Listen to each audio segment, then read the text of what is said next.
I almost had it. Oh, you had one of those moments where it's like, did I forget to do something? And I did. And was I going to catch it in time? That was the thought. And I almost did. Almost did.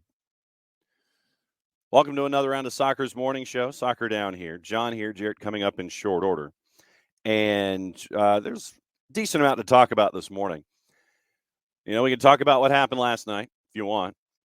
And from my own personal perspective, it was great to see Harrison Butker from the Westminster School, Mecole Hardman, even though he was injured for the Kansas City Chiefs, from Elbert County, and Jerick McKinnon. Jet was Georgia Southern. There's a great picture for those who follow Georgia Southern. Frank Solkowski, the anchor down in Savannah, has a picture of him and Jerick McKinnon. So very, very cool stuff. Congratulations to the Kansas City Chiefs. Unlike the broadcast team for the pregame show for the network that aired it, had Morning Coco and Will, I had Kansas City Chiefs winning. I was off on the score. Figured they would win outright. Did not anticipate scores in the first quarter. So if you would have added a touchdown on each side in the first quarter, my final would have been 31-27. So I wasn't that far off. The rest of you, what'd you have? What was your day? What were you doing? Yes, Will, Harrison Butker is a grown man. Yes, he absolutely is. And it's great to see. It's great to see Butthead Part 2, Butthead version 2.0, get the win. I'm not going to recognize him by his school that he went to after Westminster. I will recognize him for his high school because of the other me's that I am. But yes, grown man, absolutely a grown man. And Coco, we will be getting into that as well. We got that to talk about this morning. City fans seeming to want that smoke and daring the EPL to punish them. Well, I mean, as the bus drove up to the Etihad, they certainly invested in the smoke. So we got to see a lot of that. There's a lot to talk about in the Premier League we can get into. And Will, yes, absolutely. Elbert County, the home of the Granite Bowl.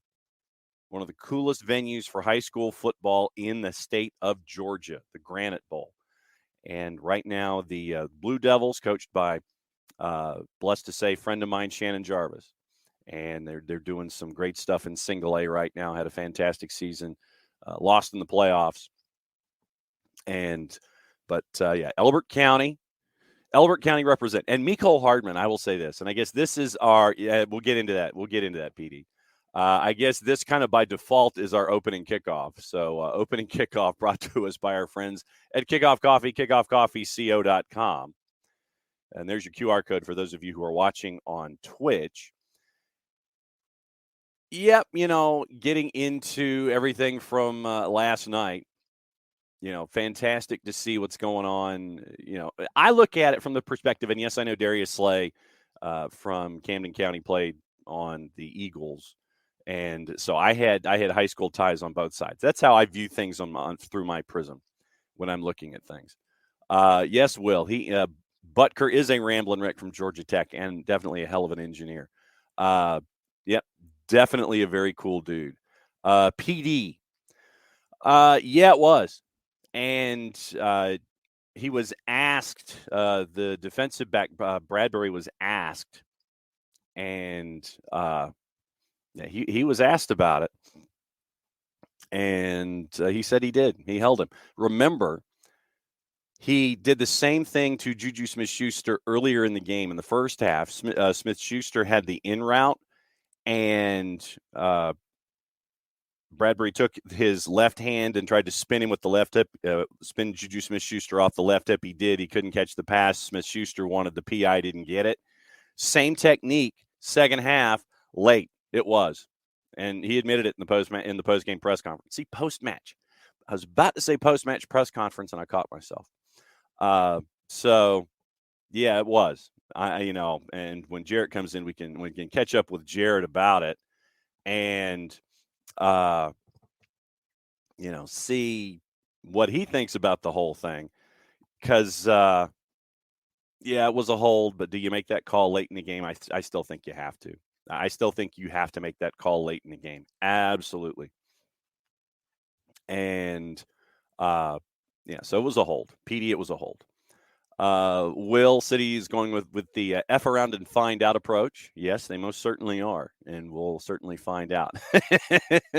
Will, I have no earthly idea who GY is, and I know that it would autocorrect because the T and the Y on the QWERTY keyboard are right next to each other. I have fat fingers, and I am probably one of the worst violators of misspelling things when it comes to anything on a keyboard. That if you guys are catching up with me, you know what's going on, and you find out that words are not spelled correctly, especially in text. Knicks, it was great to see Sipos get to the last game of the year. Unfortunately, as the Eagles punter, did not get the Duke, but he got the NFC Championship ring. Yeah, Coco, holding by letter of the rule, but whether the ref should have thrown the flag in that moment is another topic. Absolutely correct. It is the splitting of hairs when it comes to this particular time. It's a penalty, but do you make the call in that time? So that's where we are. Coco, this will be the QOD. This will be the QOD this morning. Since you have brought it to the floor, City gets punished. Do we vacate all the titles, win scoring records, etc.? So there you go. Will Roddy White in the 2012 NFC Championship game suggests you make that call every time. And Will, your Bears are on the clock. What are they going to do? What are the Bills going to do, Will? What are they going to do? What are the Bears going to do? What are they going to do? Who are you going to pick? That's your question. Coco, man, all these Man City questions. Very cool. Should Haaland's inevitable scoring record he sets this year be vacated? Yeah, much like the Chelsea West Ham handball. Well, okay, so we'll get into Souček here since we're we'll get into Thomas Souček here. And like I said, this is my interpretation of it, and I'm going to give it through my prism. So I can go. I understand the call, but for me, it wasn't conclusive enough for any kind of a reversal through VAR, and it's because of the angles that we had. So West Ham and Chelsea. All right, so let's get into, since David is on West Ham and Chelsea. I guess I should sign out of the opening kickoff, by the way. So talking about the Roman numeral classic will be our opening kickoff today. Don't know how much of it we'll talk about, but any topic involving the Roman numeral classic, that's opening kickoff. Brought to us by our friends at Kickoff Coffee, kickoffcoffeeco.com. Use the code Soccer Down Here 15 to get 15% off of your purchase. And thanks to everyone who has been purchasing Kickoff Coffee and their stuff as a sponsor here at SDH. They in turn take 10%, roll it over into the youth game. Very, very cool stuff from our friends at Kickoff Coffee and kickoffcoffeeco.com. Okay. All right. So back to Thomas Souček. Much like the West Ham Chelsea handball. So here's how I viewed that. So here we go. It looked to me, and once again, this is from the angles that we got watching on television with West Ham and Chelsea. And Howard Webb apparently was very, very pissed off with two calls. One was in the Arsenal-Brentford game, and someone forgot to draw a line. We'll get into it. So Chelsea and West Ham specifically.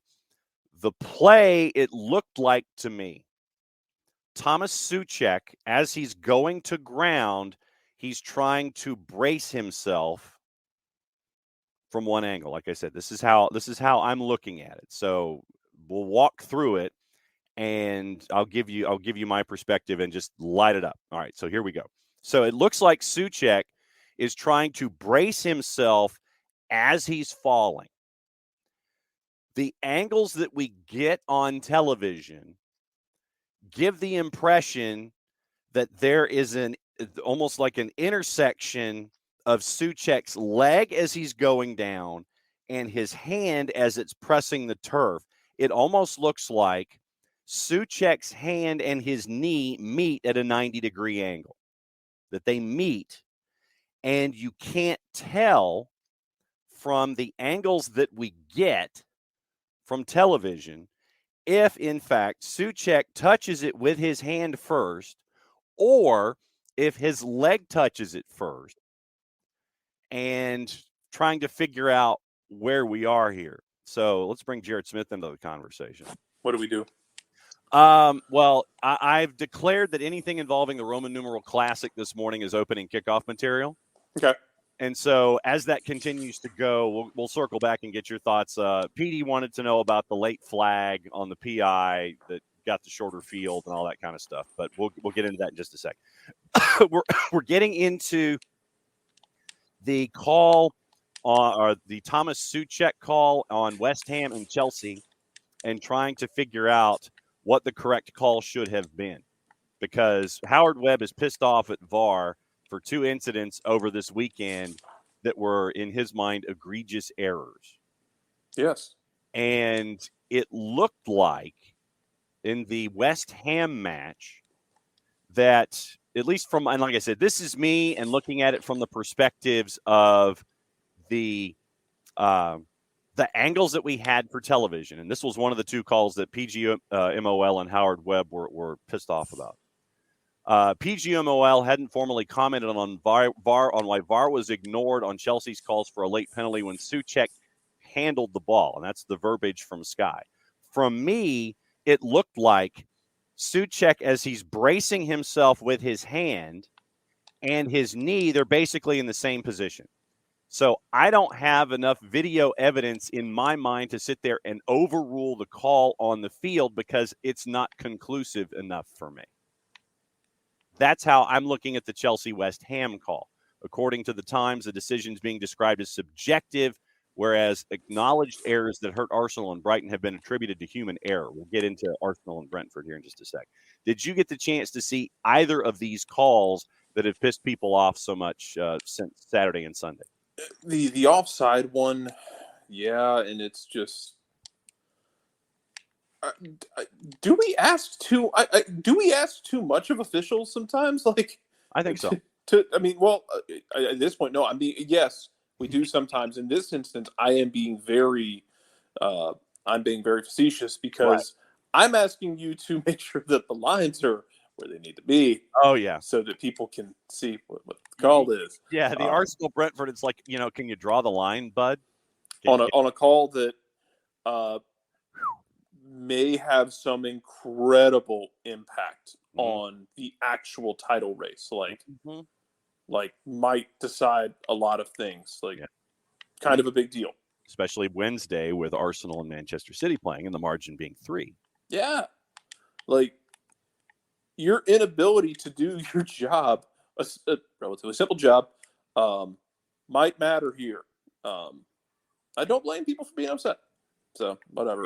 It's one of those that it's one of those that it's not like we had these conversations about in MLS about all the time about like, hey, they showed the replay and they went to it with VAR and they stuck with their decision. Maybe it's a judgment call and the referee feels strongly about their initial call and it is on them because it's a judgment call. It's a different situation than, oh, he forgot to put the lines down. If he had put the lines down, then yeah, it'd have been like obvious that it needed to be overturned. Oh boy.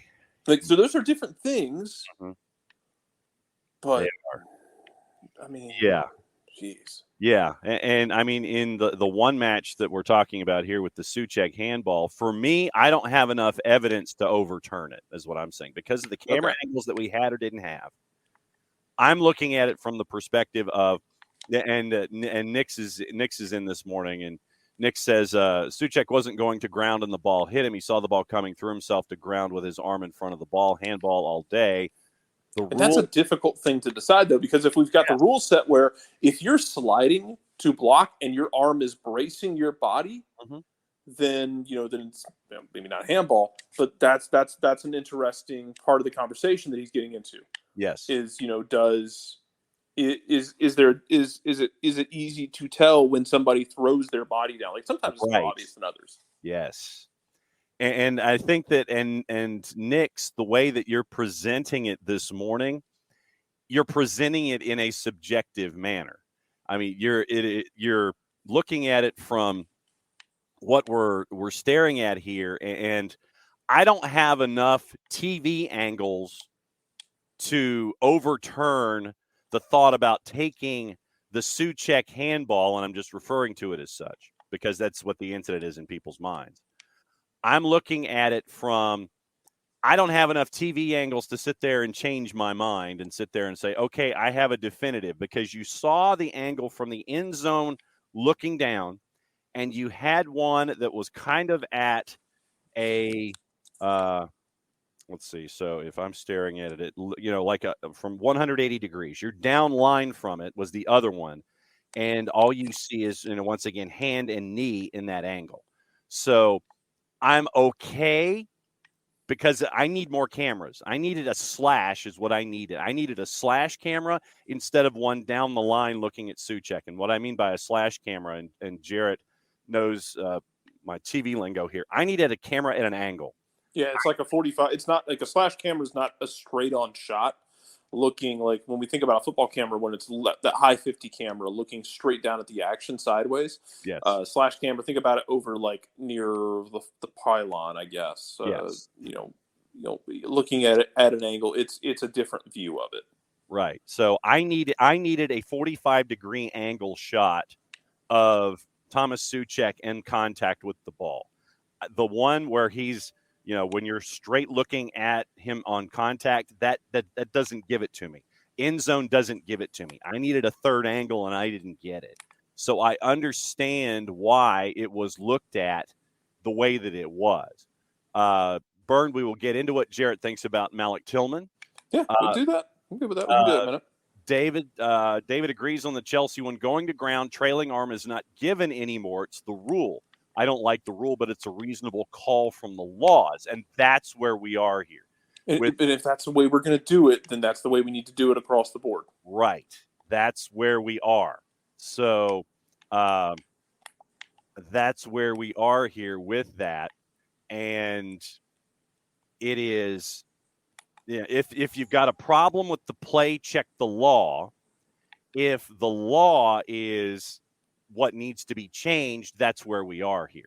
It's like offside. I think handball and offside and bracing and all these kinds of things, if you've got a problem with the play, check the law. If the law is what needs to be changed, then that's where you go. Yeah. And so that's where we are with Chelsea and West Ham. Also on the board, the other one that has drawn far more ire, as Jarrett most certainly said, PGMOL, the Professional Game Match Officials Limited, insert joke here, has acknowledged a significant error in the VAR process was responsible for Brentford's offside goal being awarded in the 1-1 draw. Already apologized to Brighton after admitting VAR made a mistake in disallowing a first-half Estupinian goal in their game at Crystal Palace for offside, with the lines drawn incorrectly by officials. Lee Mason, the VAR for Arsenal Brentford, forgot to apply the lines, which would have shown Christian Norgard in an offside position before assisting Ivan Toney's equalizer. Quoting the body in a statement, PGMOL can confirm its chief refereeing officer, Howard Webb, has contacted both Arsenal and Brighton to acknowledge and explain the significant errors in the VAR process in their respective Premier League fixtures on Saturday. Both incidents, which were due to human error and related to the analysis of offside situations, are being thoroughly reviewed by PGMOL. Potential block from Ethan Pinnock, who is standing in an offside position on Arsenal defender Gabriel Magalhaes, as Matthias Jensen swung a free kick into the box, checked and cleared by VAR. But Mason failed to spot Norgard standing in an offside position, did not fully investigate the incident. So that's where we are. It was first reported on Saturday night, and it apparently has resulted in a meeting, a summoning by Howard Webb of PGMOL and VAR and everyone that has been associated with it. And it's like, yo, dude, yo, fam, what in wide world of sports is going on here? So there's a lot of anger and vitriol aimed at the PGMOL right now because of they got an emergency meeting. Jason Burt from the Telegraph, along with Sam Dean. Howard Webb summoned all officials to an emergency meeting after the VAR errors, and it's supposed to take place at Stockley Park, ramifications of which, for the officials involved, Lee Mason and John Brooks, who identified the wrong Palace defender. Whoa! That's good to know that Telegraph gives you ads at full bore in your ears. Brooks was later stood down from VAR duties because he was supposed to do Liverpool and Everton today, and he was stood down from that, and Arsenal and Manchester City on Wednesday. So you're talking significant errors in the process right now with VAR, and folks have done the spot shadow and the circle and all of this stuff that have gone on with PGMOL, and it is,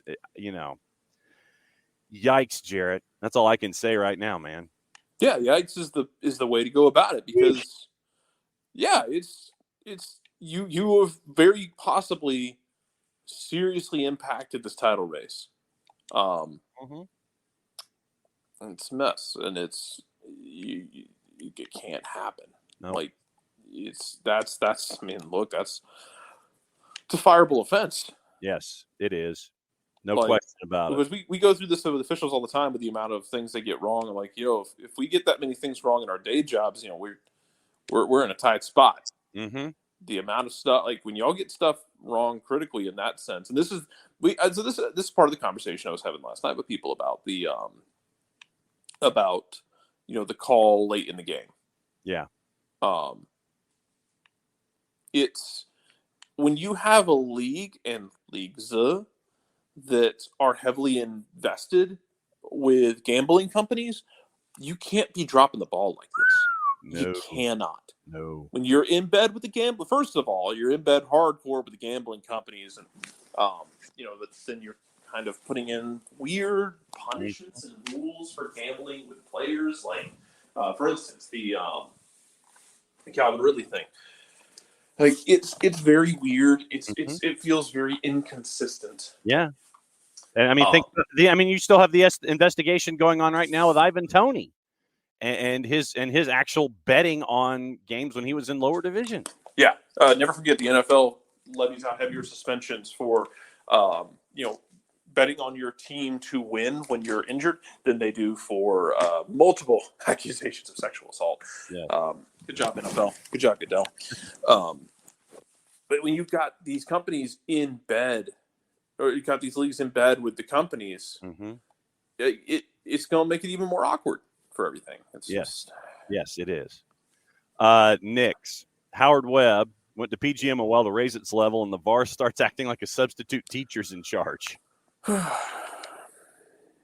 actually very optimistic about pro going forward with Howard Webb not there. I'll put Geiger in charge. I'm cool with this. Let's do it. Yep. But anyway. Yeah. So Byrne was asking about the Rangers thing. I can get into that. Yeah, go for it real quick. I mean, we still have to give it. So he says, what does Jarrett think about Malik Tillman goal fiasco in the Rangers game? Big discussion in Germany about the whole sportsmanship thing. Germans definitely considered the whole discussion somewhat weird. For those that don't know, Jarrett, break it down. What happened? Okay, so yesterday was Scottish Cup action. Rangers playing Partick Thistle. Owners of one of the greatest mascots of all time. Look up Kingsley. It's a giant sun demon. It's like a giant sun demon mascot. Yeah. It's amazing. I'm sorry. It's right up there with the best mascots of all time because Inverness Caledonian Thistle, up in Inverness at Loch Ness, their mascot is a giant Loch Ness monster named Lionel Nessie. It's one of the greatest things ever to be created by man. It's one of our lasting legacies. When the aliens come and find the ash upon the earth, hopefully they find what's left of Lionel Nessie. There you go. So anyway, Partick Thistle, Rangers tied at 1. Rangers have possession. And Malik Tillman looks like he pulls something going down. I think he's hurt for a second. So they play it out. And they're in the attacking half, but they play it out because he's down. So it's a throw in for Partick Thistle. Partick Thistle throws it into their own team. They play it back to one of the center backs, and everyone's kind of backed off. He takes a heavy touch because he's about to just punt this thing into East Jesus back to Rangers. It's kind of that sporting thing of, we played it out because a guy got hurt. Okay. Other team's going to throw it into themselves, but then they're going to launch it down to you and just basically cede possession back and let you restart deep in your own half. Right. So he takes that heavy touch to restart it, and then Malik Tillman, and there's a non-zero chance here. Let me preface this. There's a non-zero chance he didn't really get the full picture because he had been banged up and didn't see the entire process.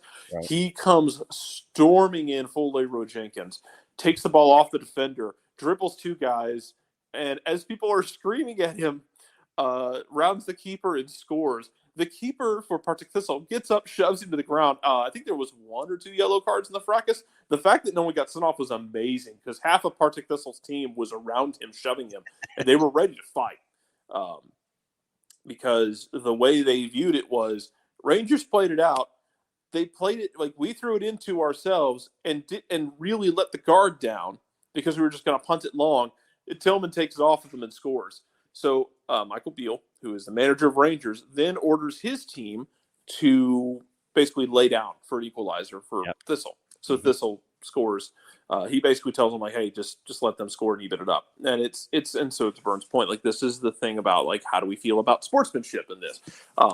Because it's a weird one with Tillman that he was kind of away from all of this happening. He gets up and I don't know how much he knew about it because he comes flying in, taking the ball off, and then scoring with it. Not to take away from the fact that he has been an absolute revelation at Rangers. They're going to do everything they can to keep him, and I don't know that will be enough because I don't know how much money they actually have. Because if they had money, they'd have actually spent money last summer after making a Europa League final, and instead of selling everyone and not bringing really any heavy reinforcements in, they did loan deals. Guys like Tillman, great move. But yeah, the whole thing unfolds where it's that it's that whole thing where he just takes it off of them. They score. Then Rangers tells their Rangers moral manager, outrage. Beal tells his team, hey, lay down, let them walk this in. So. And Rangers that's where it is, and Rangers fans are very upset about this. Rangers ended up winning. By the way, they scored a goal in like the 86th minute, right? In what was basically like they scored a goal in the 86th minute on what was pretty much just probably an own goal. Like James Sands, I think may have got a touch to it. I don't know, but yeah. They ended up winning it, so like I guess no harm and no foul, but they were still very upset about this. So Bernd asked about it. Like I don't know about like it. I think you would have to see it and get the full picture. Like if Tillman knew what's going on and saw his opportunity for an easy chance to score, then not great. Like actually that happened in a Celtic, I think Motherwell or St. Mirren game like 2 or 3 years ago. Celtic threw the ball back in after a St. Mirren injury, and they were going to launch it long, and one of the St. Mirren attackers just jumped on the end of it, ran down and scored, and then they proceeded to not lay down after that. So Celtic just beat them like 4-1 ultimately on the day, but people were irate. I don't know if y'all remember Jason losing his mind against Atlanta and Toronto in 2021. Yeah. Where Josie Altidore did this. Like Atlanta threw it in and kind of threw it in with the intention of we're just going to fire it. You're going to fire it long, and Josie Altidore was like, nope, that's mine. And he ended up not scoring, but people were really upset about it. Jason lost his mind on that.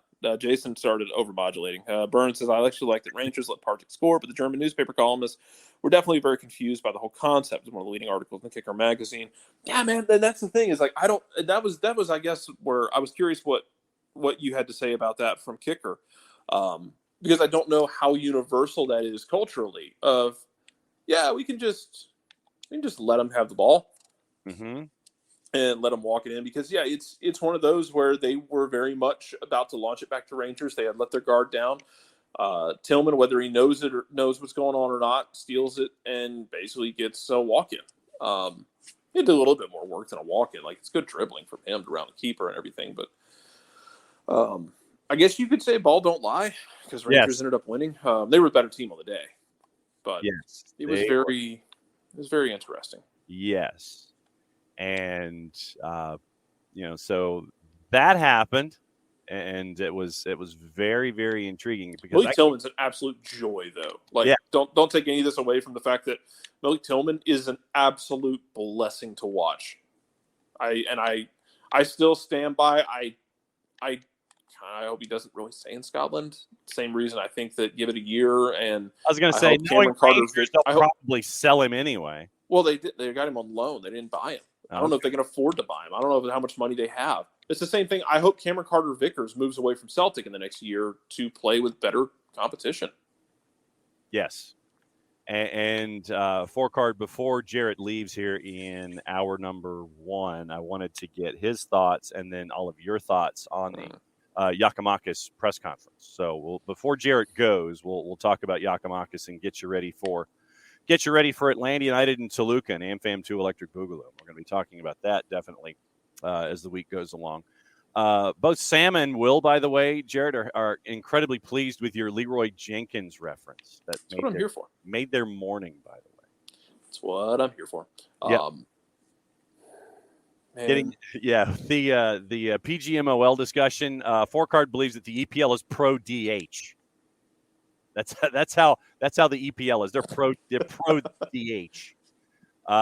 Nix is glad that VAR didn't sully his Leicester win, although the Barnes goal that was chalked off was iffy. Did get it back. Coco with a question this morning. So if Everton draw Liverpool today, how hot is Jurgen Klopp's seat?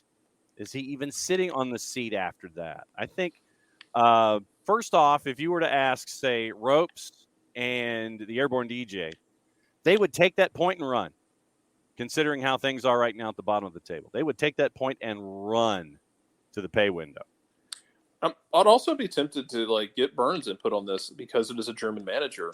And as it was pointed out not too long ago,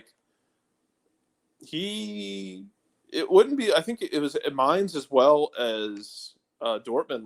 After a while, it just seems like the message kind of wears thin and it doesn't work. And then he has to move on in life. I think that's where we are.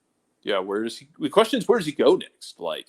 I think he goes home and hangs out for a while. Probably does the TV pundit bit for the big ticket items. They bring him in, and he stands with a microphone and flashes the 100,000 watt grin and talks for a year or two until he wants to get back into it, and then it probably goes to a national team. Wouldn't you think? I'm interested. How do the Germans how would the German fans feel about him running your national team? That'd be interesting.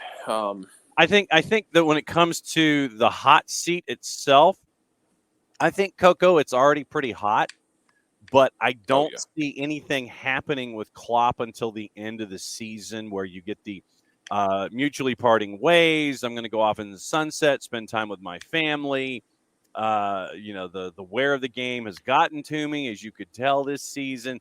You'll get those sound bites at whatever press conference at the end of the year, whenever the end of the year is for Liverpool. I think that this, though, is the last year of Jurgen Klopp at Liverpool just because of everything that we've seen this year. I think where do they go next? Yeah, that's the other part. It's $1 million question here is what are they going to do? Who are they going to go get? Pochettino? Tuchel? I mean, Tuchel feels like, and Byrne, I know, has very strong opinions on Tuchel. Yeah. But Tuchel feels like a short-term option. He's going to come in. He might win you something for sure. Mm-hmm. But, how sustainable is that long-term if it's Tuchel? Right. Byrne says he'll take the Germany job after the 24 Euros. German fans would love it. He's still extremely popular in Germany. I don't doubt it. He's a brilliant coach, and he's a very charismatic guy.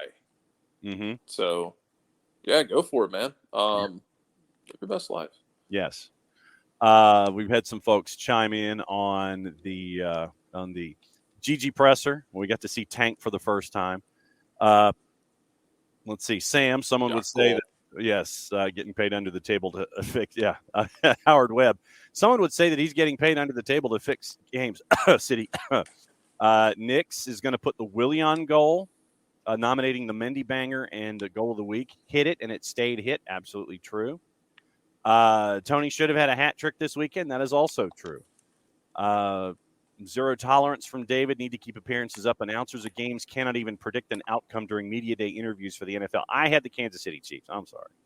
I had the Chiefs winning outright as a 1.5 dog. All right. So Yakimakis, since we're at this particular point of the timeline, your initial thoughts of Tank answering questions with the Atlanta media, since that happened after we went off the air on Friday. It was GOAT activities from him. So people, I noticed people were very upset about some of this. People were very upset about, some of his, in him taking the 7 and, so the man operates with a level of confidence that is frankly admirable. I do want to point out to people though that, as we're talking about this, please understand that, like, as the man was like, the man saying, "Hey, I wore number 7 at Celtic because Henrik Larsson wore it, and I wanted that pressure." Man, that's a hell of a sentence. I was gonna have you get into that because that's a hell of a sentence because Larsson is still a god at Celtic. He is still a very substantial figure, and I know he did a lot in other places, but the man was it was and is very well regarded at Celtic. Mm-hmm. Like, that's just always going to be the case. And if you're doing something and you're saying, I'm doing it because I want to, put myself in that, in that sort of territory. Oh, buddy, that's a decision. Again, I think it's admirable. Yes. But it's a decision. Yes. Yeah. Yeah. Ricky loved the GG presser. Man is dripping in confidence. Kefsey, quote, Sam taking Gajardo, by the way, for Liverpool is a great off the table pick. Yes. I don't know that he would do it, but I would be highly entertained by that. Yes, I would too. Kefsey, quote, quoting from the presser, I understand my surname is not the easiest for you. Hopefully you will learn it from all the goals I score. You know what? You can never doubt his confidence. But yeah, the man took the number 7 at Celtic, and I've talked about this before. Like, it's a weird time in Celtics history when he comes in. Neil Lennon had just executed a horrendous season, and by horrendous I mean they lost 5 games, but they got absolutely wasted by Steven Gerrard and Rangers in trying to get the 10 in a row, which is the mythical thing in Scotland, to get 10 titles in a row. Like, everyone gets to 9 and then something happens, almost like the damn thing is cursed. Ange Postecoglou allegedly wasn't their first option. What's the old boy's name? Over at Newcastle, Howe. Eddie Howe. Eddie Howe was allegedly the guy they were going to get, end up not getting him. They get Ange Postecoglou. It really comes across like he wasn't their first choice, and they're just like, yeah, we'll do this. And he's been great. Yakimakis is coming in as a striker in this team that's really getting rebuilt. Like, it's a big thing that he's there to kind of help rebuild things a bit. Right. All of that said, like, so I don't think pressure will be an issue here, like, in the grand scheme of things. Like, he's dealt with pressure before. I think he will be fine on that front. Ultimately, we'll see. But he seems to certainly have confidence. I think so I've thought about this for a bit, honestly, in that it feels like the chemistry around that team with Atlanta is different right now. Yeah. And I think some of that is the Joseph thing getting settled. It's not that the chemistry is better because Joseph is gone. I think it's better because it got fixed. Now, whether he had stayed or not, I think it would have been better either way. But I think it's better because you got a resolution. You didn't have this sort of Damocles hanging over the organization, hanging over the locker room. I think it was very helpful. But I think it was very helpful that, the Joseph thing gets settled. I think it settles a lot of stuff down for that organization. Yeah. But that's kind of where I am with it. And y'all might disagree. That's totally cool. But I feel like it's almost like a weight's been lifted off that locker room a bit. And I think it would have. I think it would have still been lifted off that locker room, even if Joseph is there, because he would have been. Because you wouldn't have been sitting there with all the will he, won't he questions. Right. Once you've got an answer, I think it helps out a lot. And Nix does make the point that he did realize that Gigi has the same name as the AT&T gig digger. I am Yorgos. We know. Yes. So, and I legitimately, Nix, that was the first thing that ran through my head too when I was seeing the AT&T pressure. I'm like, hey, wait a minute. He's Yorgos. And so, so AT&T has once again is reminding us in a very subtle way about how to pronounce Yorgos Yakimakis, and looking forward to it. And so he has said GG is acceptable, Tank is acceptable. We'll hit that in a second, Emilio. Yeah, I do want to talk about that. Yes, no doubt. And so Sam liking the shade that he threw at the SPFL, saying it was a 2-team race and all the other teams aren't good. Okay, to all the Scottish people upset, show me the lie. Uh-huh. Are you mad because he said the thing out loud? Are you mad because he said the accurate thing out loud? Is that what we're mad about? Yeah. Because he's not wrong. No. Yeah. It's a 2-team race, man. It always has been. Yep. And until teams 3 and 4 decide that they want to spend the kind of money that teams 1 and 2 are spending, it will always be that way.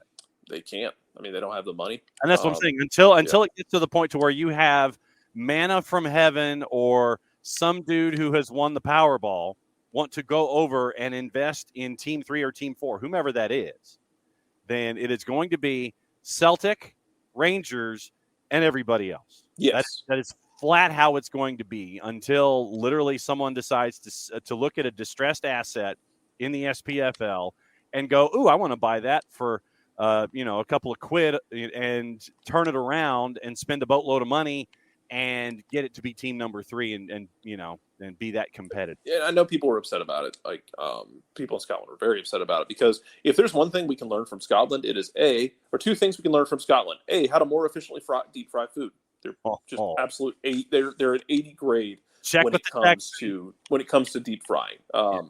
I think an exchange program between the Scots and the Texans would be a wonderful thing for everyone involved. I think they could all benefit from that. That being said, what you end up with though with Scotland is you could also learn a lot about like ship posting, honestly, like from the Scots, because they're very good at it. They are very salty, and they're very salty about their league, and they're very protective about their league. Like it very much has that energy of like, the Animal House. They can't do that to our pledges. Only we can do that to our pledges. Exactly. It's like we're the only ones allowed to do that. Yes. Sam says that Yorgos wants all the smoke, and I'm for it.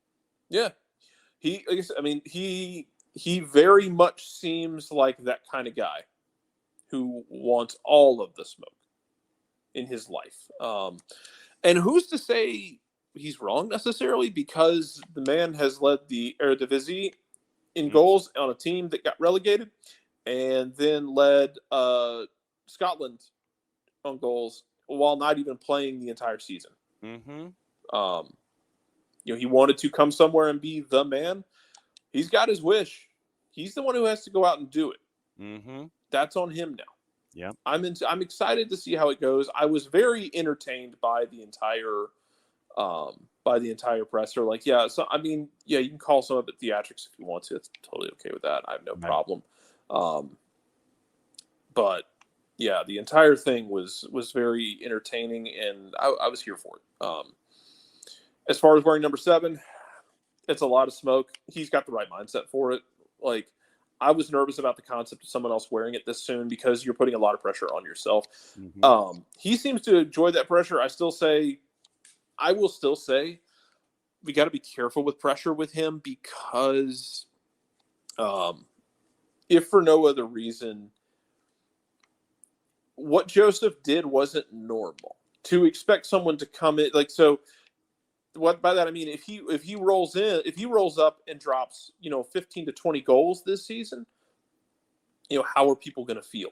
Are they going to well, he didn't do enough? Like, I mean, dude, depending on the season, that might be enough for the Golden Boot. Like 20 goals might be enough. Depends on how the season goes with everybody. If he does that, people are going to be mad because, again, what Joseph did wasn't normal. It set standards that were positively insane. And I want to see if that's something that a standard that he's held to. Yep. Also on the board, yes, and KFC for making the public service available for us all. Going to Paramount Plus, you want to scout Champions League and SPFL. They've got the replays there. You can see the fact that SPFL is just bad. I can, hand up in the air. I subscribe to Paramount Plus and absolutely love it. Emilio, before you go. Yes. Goal.com on Saturday. Article, and this is translated. Paulistas, meaning Palmeiras, talk to the North Americans, meaning Atlanta United, and try to involve the exchange of athletes plus financial compensation for Luis Araujo. Palmeiras is trying to exchange with Atlanta United. Once again, this is translated. From the United States for the signing of Luis Araujo, as Goal has learned, the Paulistas would like to include an athlete from the current squad and disperse yet another financial compensation to arrange the signing of the 26-year-old striker. The North Americans want around $12 million for the release of the athlete. The desire is to recover the investment made in August of 2021. Yeah. Verdão is not willing to disperse the amount and would like to include an athlete in the exchange. One of the alternatives studied is Edward Atuesta. The Colombian midfielder played for LAFC before joining Palmeiras and has a successful history in Major League Soccer.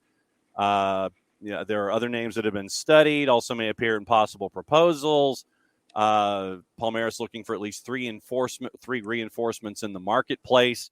And Sam, who was it that said, Sam, if Araujo doesn't want to be here, I don't want him here. Every indication I've gotten, Sam, is that Luis, like I said, I will reference the last home match press conference or the press opportunity that we had with Luis Araujo the end of last season. He said he loved it here. He wanted to come back. He knew that he needed to do better and wanted to come back to do better in 2023. That's the indication that I have about Luis. I haven't heard anything or seen anything different. Yes, we have written reports and things like that, but once again, they're all outbound coming in. It's all South American sources working its way north. Jared Atuesta for Luis Araujo. I mean, you'd solidify the hell out of that midfield if Atuesta is going to be that guy. I think there's been conversation that he hasn't been as good in Brazil as maybe they expected him to be. Right. But yeah, I mean, you're going to have those conversations for sure. Mm-hmm. And so right now you're looking at, and once again, I read from a translated report. Yeah. And Atuesta left in 2021 to go down to Palmeiras, and looking at his stats from his time in Palmeiras, in the Paulista, 5 matches, 1 goal. Serie A in 22 with Palmeiras, 26 matches, 1 goal. 33, 35. Looks like a boatload of competitions in 2022, and he only scored once and had 2 assists. Remember his time in Major League Soccer last time with LAFC in 21.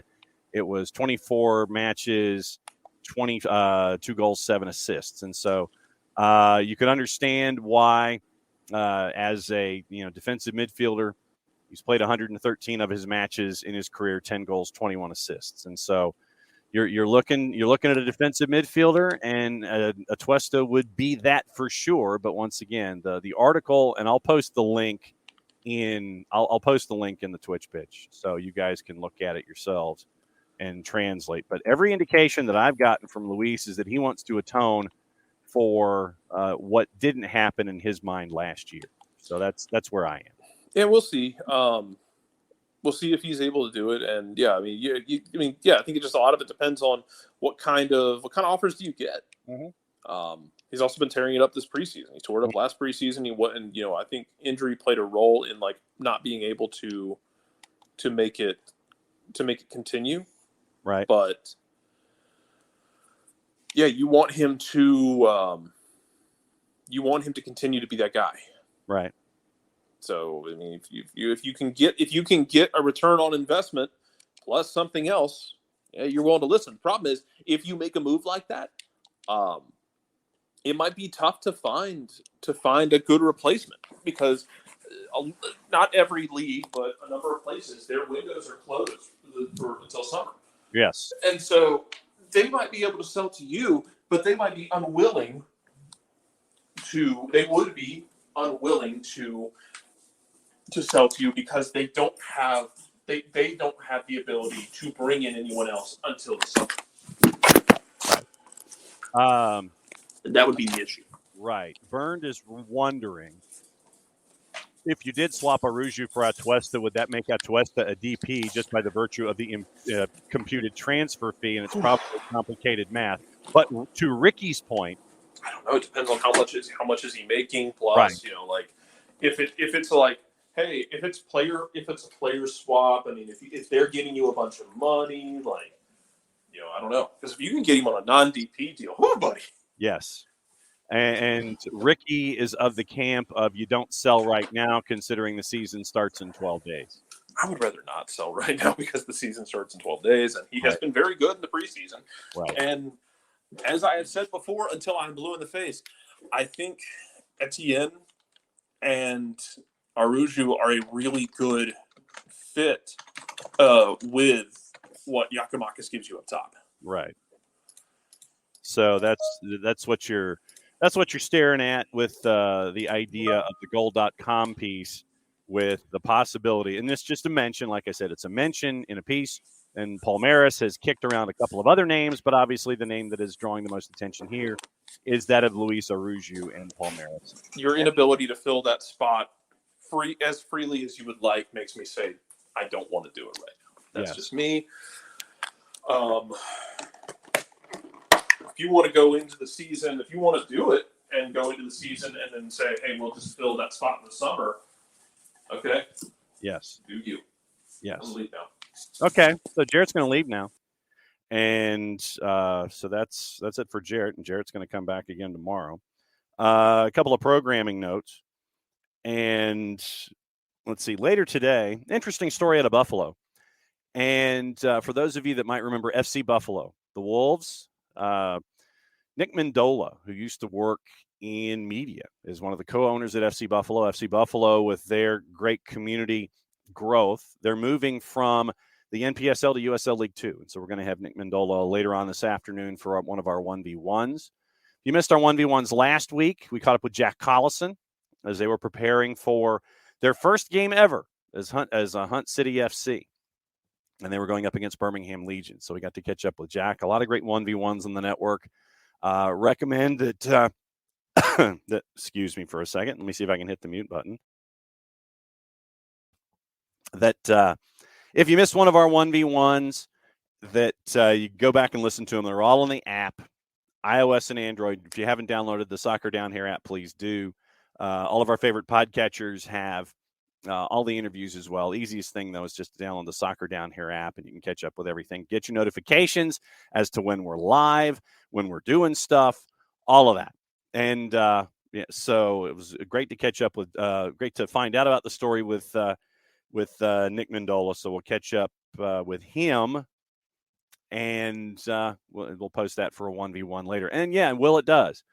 And this is what I want to ask Nick, is part of the goal now that you're leaving the NPSL in a very tough conference that they were in the Northeast, now that you're in USL League 2, does this set you up for the day where hopefully you could be a part of USL League 1? And knowing that the growth of the product has been there, Is this the path that you're thinking, or are you just happy doing the summer league thing, the spring and summer league thing, and sticking in USL League 2? So we'll find out. We'll ask Nick Mendola later today for a 1v1 that'll show up on the network. Burned. Soccer's not very big in Buffalo, real hockey town. Lots of Canadians, yes, no question about that.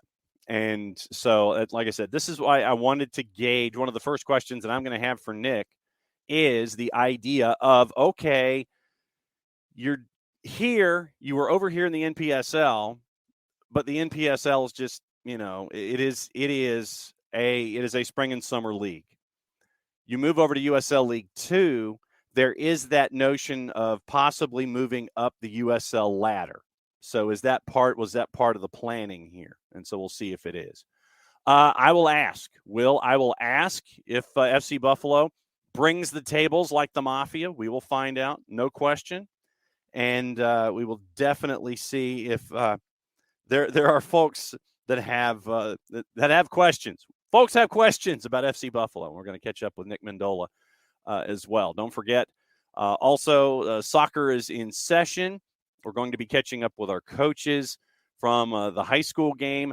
Soccer is in session will be on Wednesday this week because Tuesday, Jason will be spending Valentine's Day in Raider Valley for Parkview and Walton, 5:30 and 7:30 for those games. And then Friday, the Friday games of the week, Central Carroll and Villa Rica. So we will be out in the Western Frontier Friday night. 5:30 and 7:30 should be the start times for that one as well. So very, very busy week for the SDH games of the week presented by our friends at Kaiser Permanente. Kaiser Permanente, thrive. And so we've got that this week. We've got all of our guests that we traditionally have Wednesday, Thursday, Friday as well. One of the things that I wanted to talk about in this hour, and I'll go back and go back into the timeline and Twitch pitch and see if I've missed anything. But one of the big things that I wanted to talk about in hour number 2 is what's going on with Canada Soccer.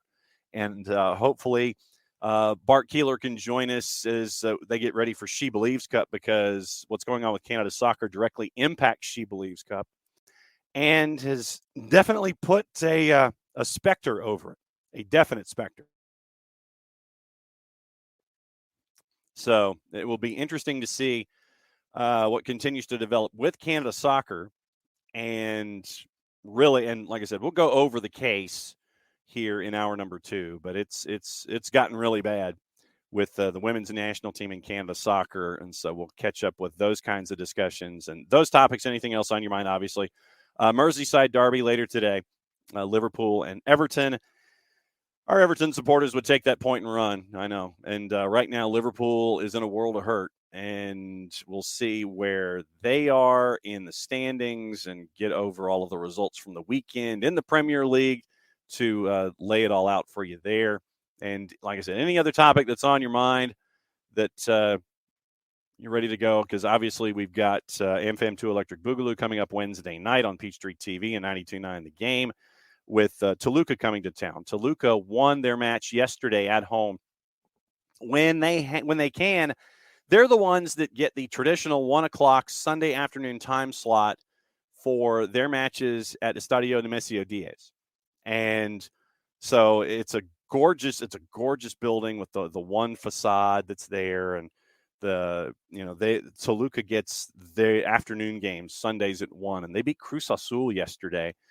And Cruz Azul is, I think, next to last in the table right now in Liga MX in the Clausura. So we'll keep an eye on that. But Toluca wins Sunday, comes to Atlanta to play Atlanta United in AmFam Cup 2 on the midweek. So it'll be interesting with the match on Sunday, what their starting 11 looks like on Wednesday.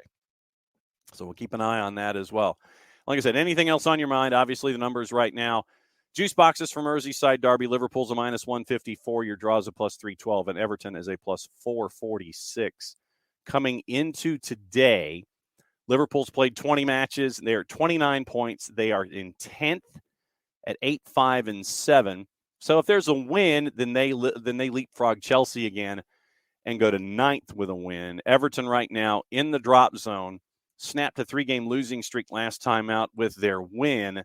They're at 4-6-11 in 21 matches. They have only scored 16 goals this season. 18 points, and they are in the drop zone.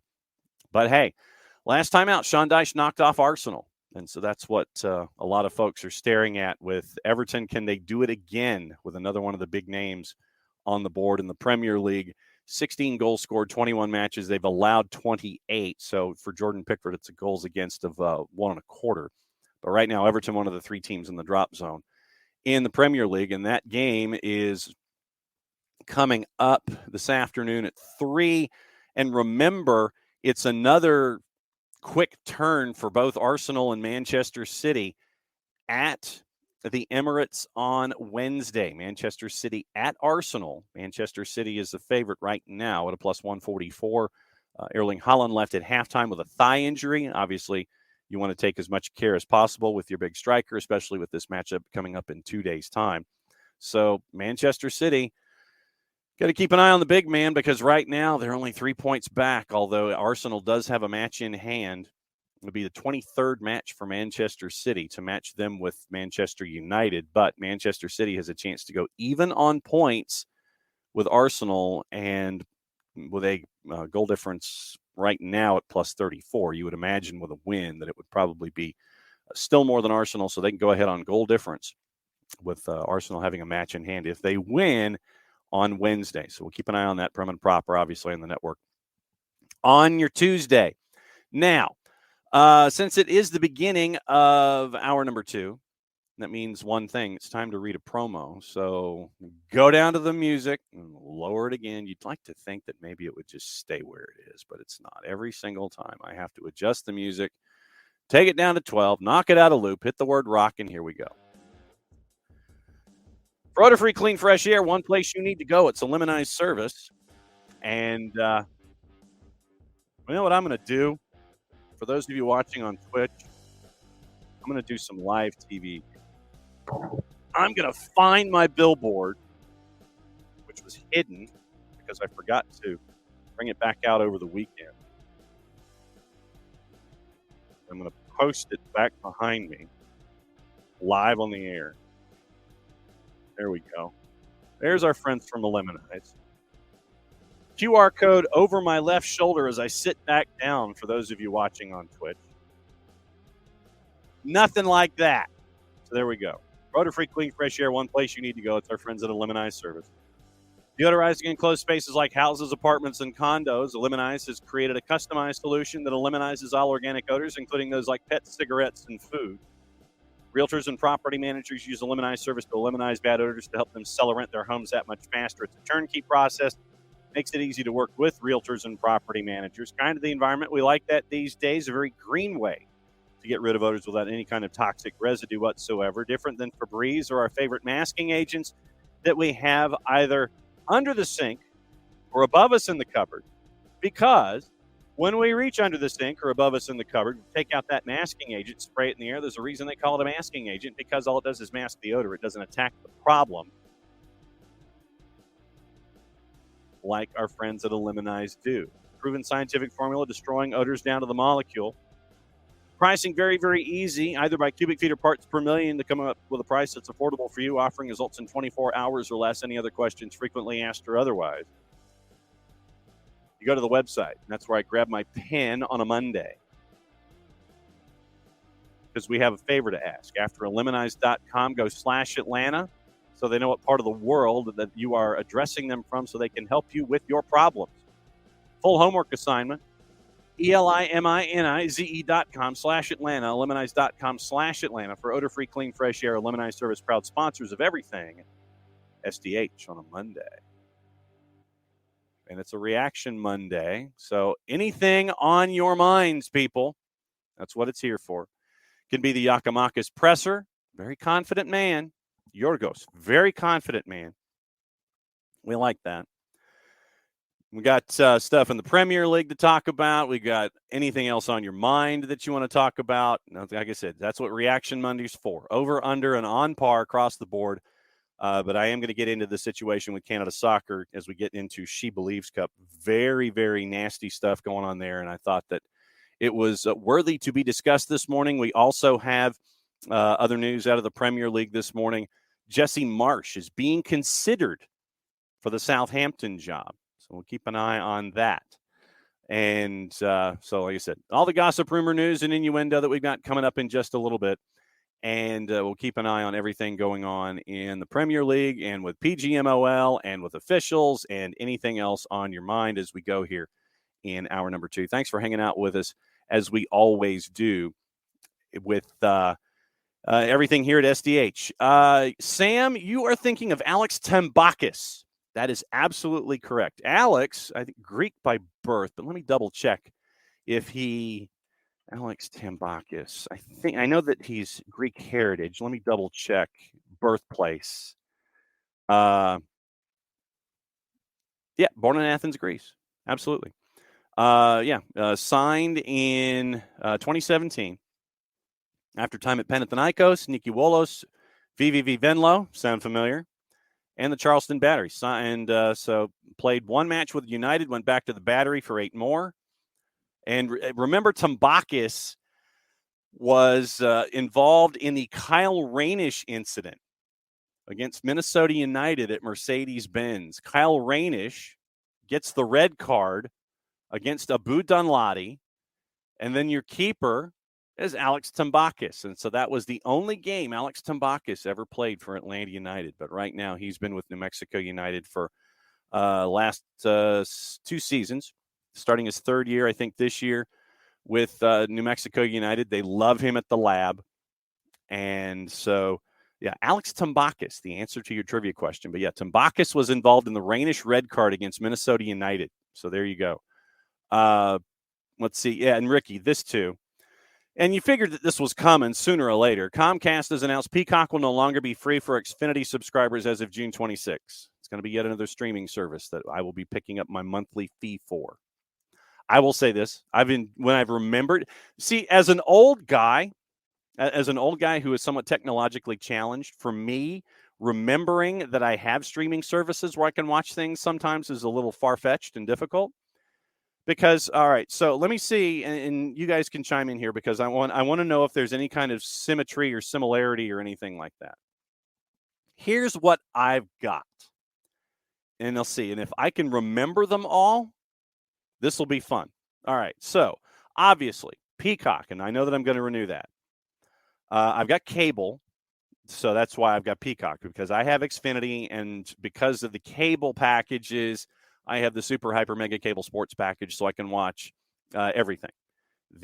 All the networks, the Spanish speaking package, all that kind of stuff. Where I can watch CATV, I can watch Nuestra Tele, I can watch Tuda NA, Fox Deportes, ESPN Deportes. I've got ESPN Plus because of that. ESPN Plus is on multiple televisions here.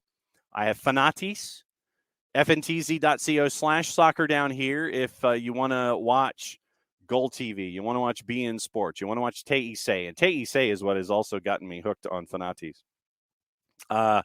You've also got For the Fans, which is on there. FTF is on Fanatis as well. But yes, if you want to subscribe to Fanatis, fntz.co/soccer down here helps you out with your viewing habits, and it helps show out just a little bit. I've got Paramount Plus, got HBO Max. I'm trying to think what else that has anything involving sports. I think that's it for sports. So it's Peacock, Paramount Plus, Fanatis, ESPN Plus, HBO Max. I think that's it. So let me know if I'm alone in any of that. Let me know what you guys have when it comes to your streaming services. And if you're thinking, if not having to pay for Peacock, is that going to change your mind about Peacock? I know that a lot of folks enjoy the Premier League and the Premier League content and all the other sports stuff that's there, especially during the 5-ring competition. Definitely worth it for that as well, with all the other things that they did. So I think I have 5 separate streaming services plus cable. That's what I've got right now. And then Peacock will obviously be 6 in June 26th. So yeah, that was painful to see, but not necessarily a surprise. Okay, so Ricky, you're bye-bye EPO games for me. Okay. Let's see. Oh, yes, Ricky, thank you. MLS Season Pass. I got that too. Okay, and so Nix says that Atlanta United have rejected the offer for Aruju from Palmeiras. Not an Aruju, just Aruju. Okay, so that's where we are because I think the way that the Goal article was written, and let me go back and double check it. Here's the all right. So the article from Goal, Palmeiras wants to exchange of athletes plus a financial compensation for the striker, and then Atuesta would have been the turnaround. So Palmeiras trying to exchange for Aruju. They would like to include an athlete from the current squad and get rid of another salary to arrange the signing of the 26-year-old. So, and I'm guessing it was probably because of the price tag. Atlanta United's looking for around $12 million. Palmeiras is probably a little less than a player. And if that was in case, like I said, we're putting one and one together here and trying to come up with two. So it looks like the idea was, how about we give you a little less? We give you a player. You give us Aruju. And Atlanta United allegedly was like, nope. Thanks for asking. So club wants the signing of a defender, midfielder, and a speed striker. Idea is to restore the departures of Benjamin Kushevich, who was sold to Curitiba, Danilo, who went to Forest, and Scarpa, who went to Forest as well. So Nottingham Forest looking at the market in South America. So that's the latest. Thank you, Nix, on that. When it comes to streaming, maybe you'll change your mind, Ricky, going into the season in fall. But no, I understand being knee-jerk, especially with finances and things, completely and totally. And Nick's depending on, yep. So, that's right. It's the end of the Premier League season is when they're going to do it. Okay, so that makes sense. You sit there and you plot out June 26th. Okay, that's why. So at the end of this Premier League season, that's when they're going to start charging. I get it. I understand it now. Light almost comes on. For me, it's a candle. So there we go. I get it. I understand that, because the amount of money that Comcast has lost on Peacock and the network on the whole is in the billions. Put your pinky up to the side of your mouth. The billions of dollars. Back to Coco's questions about City. And right now, City is siege mentality. I mean, it is once again, it is siege mentality and trying to figure out what to do. It's us against the world. And so here's the deal with over 100 charges on the board. And remember, this will not be appealed to the Court of Arbitration for Sport. Main difference between Premier League and UEFA. UEFA has a statute of limitations. Premier League does not. This is from Kieran Maguire. UEFA have rules in regards to where evidence comes from, and it can't come from illegal sources. If you take a look at the Premier League handbook, it states the source of data and evidence is as an irrelevance as far as they are concerned, although this might form part of Manchester City's defense that some of the evidence which is going to be provided by the Premier League has come from inappropriate sources, and there's a lack of credibility with the evidence. Maguire continues, I suspect some of the evidence that's going to be put forward by the Premier League to the independent commission has ultimately come from Football Leaks, Der Spiegel, and the Portuguese hacker, because that was comprehensive. Part of the overall strategy of the Premier League gathering together evidence, especially when they felt it couldn't necessarily be obtained from the football club itself. So, here's your punishments. Once again, to recap. Suspend a club from playing league matches, points deductions, which I think is probably where they're going to go. Recommend to the board that league matches be replayed. Depending on how far back we're thinking, that Burnley clash from however many years ago, would you call Sean Dyche away from Everton to have him coach on the touchline at Burnley? Vincent Kompany, you're out of retirement, you're playing at the back. You have to simulate the situation. All the players who were on the field at the time, we're replaying the match. Recommend to the board the league expels the respondent club. We found out that a lot of the other Premier League heavyweights were like, yeah, we like that one. Order compensation.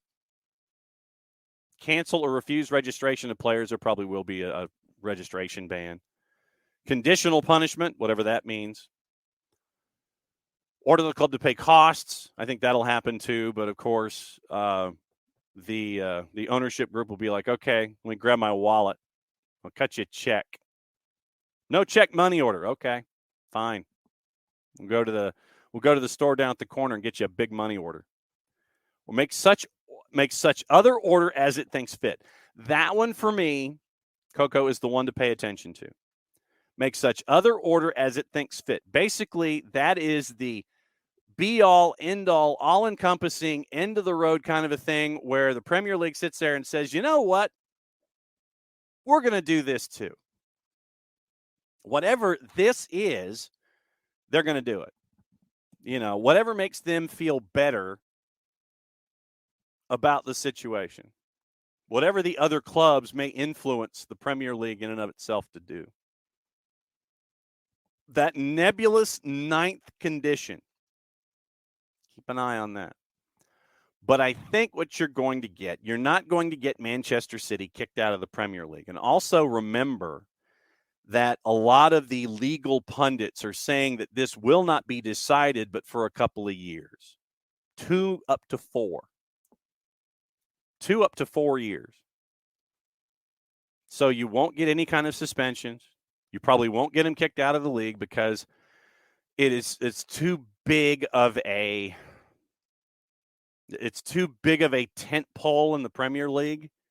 You can give them the scarlet letter or do whatever, but I think that if you kicked out Manchester City, I think it would weaken the Premier League on the whole as an entity, considering what they've built over the last 15 years or so. So I think what you're going to end up with, and remember, this will be a continual talking point over the next handful of years. Points deduction, probably. Compensation to the league, probably. Registration ban, probably. Conditional punishment, that's almost as bad as the nebulous ninth condition. Conditional punishment, don't know what that means. Club to pay costs, all the legal fees, yeah, probably do that. They'll probably, once again, go to the corner, go to the Circle K, get a money order here. So I think the ones that are the most logical are the ones that in a couple of years you will probably see. Points deduction, unable to register players for probably a couple of transfer windows. You probably have to rely on your academy kids. Manchester City has really developed a lot of great academy kids. Phil Foden, Palmer, etc. May not necessarily be a concern. You just won't have any of the big expensive players playing with you or playing for you. But the conditional punishment and the nebulous ninth. Keep an eye on those two. But once again, this is going to be something we're going to talk about for years. And I know that it's going to be a fun one. Do you vacate the titles? Probably, Coco. So let's run through the list here. So, Coco, if City gets punished, do you vacate the titles, wins, scoring records, etc.? Probably. But giving the titles to the second place team probably isn't going to happen either. What you probably end up with is title vacant for whatever years they deem a violation. Title vacant, title vacant, title vacant, title vacant. That kind of a thing. All the wins, yes. Scoring records, sure. That kind of stuff. And Holland, inevitable scoring record, probably vacated. Yeah, I mean, it would be a byproduct of all of the activity, probably. Like I said, this is just me off the top of my head. The Premier League, if they get their way and they win, whenever they win, will probably be as vindictive as possible in as many ways as they can get away with when it comes to championships or records or titles or anything. Dude was at the top of the ladder in goals, wipe him off the board. Vacated. You were an unteam, therefore nothing happened. You did not, you no longer exist. You're wiped off the books. Premier League grabs that big eraser like we had in elementary school, the one that was like 3 inches long, and you grabbed it in your hand. You just kind of sit there and you wipe it across the page, and you sit there, and all the pieces of the eraser go flying everywhere. That's probably what the Premier League wants to do with every possible record that has been written in pencil if they win in whatever level they win. Goes back to those conditional punishments that we were talking about. Number 7, conditional punishments. or make such order as the nebulous ninth, make such order as they see fit. 7 and 9 are the ones where you will sit there and they will take out the eraser and they will just go like this, and they're just going to wipe out as much as possible. See, it didn't happen. That's what would probably end up happening if the Premier League wins. Whatever case, on whatever level they can, they will grab that big-ass eraser from elementary school and they will sit there and they will try to rub out as much as possible. That's what my gut thinks. Let's see. Yeah, so that's what I think is going to happen. But once again, and remember, this cannot be appealed to the Court of Arbitration for Sport. It can't. Cannot. So that will be different as well. Nix will get into that in just a bit. Nix loves how salty Pep is already, and I'm sure will be over the next few months. Not to say he's right, but yeah, when you see salty Pep like this, siege mentality, angry, ready to take on the world, I mean, yeah, he's fired up. And did you see the guy who asked Pep, like immediately after all of this news started coming out, who actually asked Pep a question about it in the subsequent press conference? He was asked about it. And Pep was just like, are you kidding me with this, that you're asking me this question? I will say this, it's cojones from the reporter.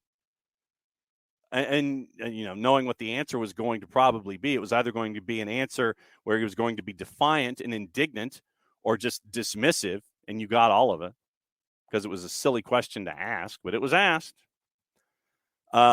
Yes, and Coco, no question. Imagine the 5% fee for making that size of a money order. Store will definitely be having a good day. I mean, seriously, you think about it. The owners of Manchester City, Sheikh Mansour, literally, he would go down to the corner. He'd come walking out of the Premier League office. And, you get the judgment. You're there in the long conference room, whatever the judgment is. They hand you the piece of paper. Here, sign this. Your penalty is X. Payable, by the end of business. Sheikh Mansour says, tell you what, spot me a minute. I'll be right back. Walks down to the corner, down to the 7-Eleven or the Circle K or whatever the equivalent is there in Manchester, the nearest convenience store. Buzzes past a busker on the way by, drops a couple of $100 in his bucket, digs his tune, goes to the Manchester Circle K or the Manchester 7-Eleven. I'd like to make a money order, please. How much, sir? 10 million pounds or 100 million pounds or whatever the pound. Yes, I'd like to make a 100 million pound money order, please. You see the look from the cash register behind the cash register, and you see Sheikh Mansour just kind of sit there and open up a briefcase and go, yeah, like that in a money order. The Premier League doesn't accept cash on hand. Money order gets written out. And you see the guy behind the cash register or the person behind the cash register kind of going like this, having to run to the bank, close the store. Probably something like that's going to happen in a couple of years. In Knicks, no question. Going to make them humble. Iran #1, USA, fui. Exactly. Sheiky baby. Underrated on Twitter, by the way. And how about cap their purchases to MLS levels for a few years? That, like I said, that nebulous 9th punishment that we're staring at, that's the one. Like I said, there's going to be a transfer ban. You're going to get a transfer ban. I can guarantee you that. If they're guilty, you'll get a transfer ban. Cap their purchases to MLS levels. Like I said, they may only get academy kids, free transfers, those kinds of things where you can't pay for somebody. But I will guarantee you this. If there's a high-priced player that is going to be available on a free, Don't tell me for a second that Manchester City's front office wouldn't sit there and negotiate with dude. Dude would not accept a fee. It's like, no, I'm going to go to Manchester City. It's a free transfer. We ain't spending any money. That's really dancing with the devil at that point. Yeah, only allowed 3 salaries over 1.7 million. There's your DP level stuff.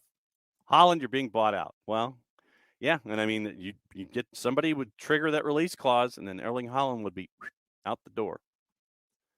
Emilio remembers the rubber eraser. Use it on Fridays only. But that's what you're going to get from the Premier League. Premier League's going to take out that 12-inch eraser and just kind of sit there and go, argh! Absolutely. Burned, you're not wrong. European soccer is so broken, unfortunately. Champions League, TV money, inequitable distribution thereof. Yeah, just ask La Liga about that. Sovereign wealth funds brought that about over the last 25 years. Yep. And we will not be anywhere close to the end of this. Because remember, Manchester United's getting looked at, but don't think that for a second the Premier League might be looking at Sir Jim Ratcliffe and going, you dude, just get close. Get close to the figure. We'll let you have it.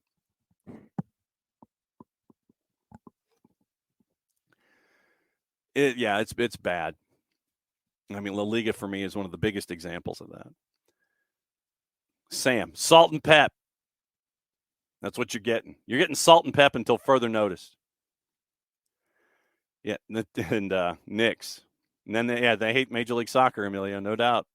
Yeah, and the fact that teams are spending more than other leagues in windows is madness. That's the beauty of the TV contract. That TV contract right now, where, what was it, 2/3, no, 3/4, almost 80% of the money spent in this past January window went to teams in the Premier League, and most of that went to Chelsea. Because Bowley Clear Lake is spending like the money's going to like disintegrate or something if they don't spend it by the end of January. They're not done. Knicks thinks the EPL is going to destroy soccer in Europe. It's the desired place right now. It's where folks want to go. Burned. MLS uses the right mechanisms, but the spending level is set so low it invites ridicule. Correct. 10 million salary cap is a joke in a worldwide context. Once again, it's a point that we have made here on this show and on this network, I think all 7 years. You've got to raise the cap. You've got to add that fourth DP. And you've got to be more transparent about your purchases. For fans to be informed, like in the NHL, they can go to NHLnumbers.com, look at the cap figure, see where their team is, and as you get closer to the trade deadline, which is coming up in short order in the National Hockey League, you know what you can spend, you know who's on long-term injury, you know what you need to juggle to stay under the cap and try to be competitive. The NBA is the same thing. NBA allows trade simulators on any website attached to leagues. Here, see if this trade will work for your team come trade deadline day. See if it works. No, this trade doesn't work. Try again. National Football League tells you what the cap is. You know who's got a boatload of cap space. See Falcons, Atlanta. You know who doesn't. See Saints, New Orleans. You know these situations. You know what it looks like in your favorite league with your favorite team outside the sport of soccer. Right now in Major League Soccer, you don't. And I feel that you could be far more engaged with your club if we understood the machinations of AM and levels and salary figures and things like that. We don't know salary numbers until the MLSPA posts them once the season has already started. And there you could kind of sit there and say, okay, well, well, so-and-so does this, and now so-and-so makes this, but he's a U22 and doesn't count under the cap and all these kinds of things. I think, and I know that we keep hitting this as hard as possible in these situations, but I think that Major League Soccer needs to allow itself to be a little more transparent when it comes to transactions and fees. I mean, Premier League lets you know what the fees are. For all of these expenditures that we talk about, you know what the fees are. You absolutely know what the fees are. Transfer fee is this. Salary negotiation is this. I think Major League Soccer, you're getting to it, especially with the World Cup coming in 26. You're a top 12 league right now, despite what those analytics groups say that you're 29th and equal to the Saudi league. You're a top 12 league right now. You want to take that next step. You want to bring in more fans under the tent. You want to be more engaged. I think that giving them the opportunity to understand the financial aspect of it as you're growing, let's all grow together here. Let's understand what's going on with our financials as a group. That's what I think is going on here. That's what I think should go on. So, once again, keep an eye on Manchester City. And it'll be it'll be a fun one to see what goes on with all of that. Let's see. I'm scanning to see if there's anything else. Michael Valverde. Jurgen Klopp has earned the right to have a down season. I think Liverpool gives him the option to stay. The Manchester City sanctions play into the mix too. Klopp to USA, according to Will. But at Bernd, I like your thought about taking the Germany job after the 24 Euros. German fans would love it. Yeah, I think that's where he's heading. I think that's where he's heading. So that's where we are. Let me get into gossip, rumor, and innuendo and everything else, the news going on overseas, and get you ready for things before we get into Canada soccer to close. SheBelieves Cup coming up in short order later this week. And the Canada women's team, the players have had it. And if you don't, requested reading for the day is to go to tsn.ca. Follow Rick Westhead on Twitter. And Rick has been at the forefront of everything that has been going on with the women's national team. R. Westhead, RWESTHEAD on Twitter. Rick is a fantastic investigative journalist in Canada, and he has been at the forefront of what's been going on with the Canadian women's team. And we'll get into that as we get closer to the end of the show, and that'll be like the big topic at the end. It's the official name of the segment, the big topic at the end. But let's get into gossip, rumor, and innuendo, things left unsaid, and all that kind of stuff, and get you ready for the action of the day. Let's see how big the gossip column is. Chelsea, among a number of clubs monitoring David Raya. No surprise. Also interested, Chelsea also interested in signing Barcelona and Morocco winger Abde Ezzalzouli, currently on loan at Osasuna. Liverpool have joined the race for Victor Osimhen from Napoli, also wanted by Manchester United. Liverpool also want to sign Anderlecht's goalkeeper Bart Verbruggen, with a view that the 20-year-old becomes their future number one stopper. That's from the three-letter paper. Take the information at your own peril. Barca want to bring in Pep Guardiola, Rodri, and Julian Alvarez for Manchester City if the English club are sanctioned for breaking the Premier League financial rules. That's from Fichajes. Don't hold your breath. Be a couple of years. New Everton manager Sean Dyche has made it a priority that Jordan Pickford sign a new contract. Once again, three-letter paper. I would think that if earmuffs, ropes, and airborne DJ, that if Everton gets relegated, Pickford ain't hanging around. Spurs face being without Betancourt for 6 or 7 months after he suffered a knee injury in the loss to Leicester City. Former Leeds United, this is from The Athletic and Ornstein on Monday. Jesse Marsch is under consideration for the Southampton job after the departure of Nathan. I love how the departure of Nathan Jones, making it sound like it was Nathan Jones' idea. He lost 7 of 8. He was sacked. Fans were mad. After the departure of Nathan Jones makes it. The only departure was Nathan Jones Stokely walking down the tunnel while everybody else was standing around after the match was over as Nathan Jones was getting booed at St. Mary's. Marsh left Ellen Road a week ago, so keep an eye on Jesse Marsh to Southampton. Keep an eye on that. Southampton also interested in Torino manager Ivan Juric. 4-letter paper. Take the information at your own peril. Newcastle are leading Liverpool and Barca in the race to sign Eintracht Frankfurt's Daichi Kamada. Southampton and Leeds want Gajardo as their new manager, according to Football Insider. Rabiot says he does not know what will happen, in quotation marks, when his contract with Juve runs out in the summer. See, in a situation like that, free transfer to Manchester City, if the sanctions happen, you got a transfer ban. Dude's a free, maybe that works out. Something like that. Flamengo's Pedro is on the radar of West Ham. Crystal Palace keeping an eye on Kyogo Furuhashi. Need to ask Jared about that one tomorrow. So, Kyogo Furuhashi for Crystal Palace. From the papers at Sky, see what's on their mind this morning.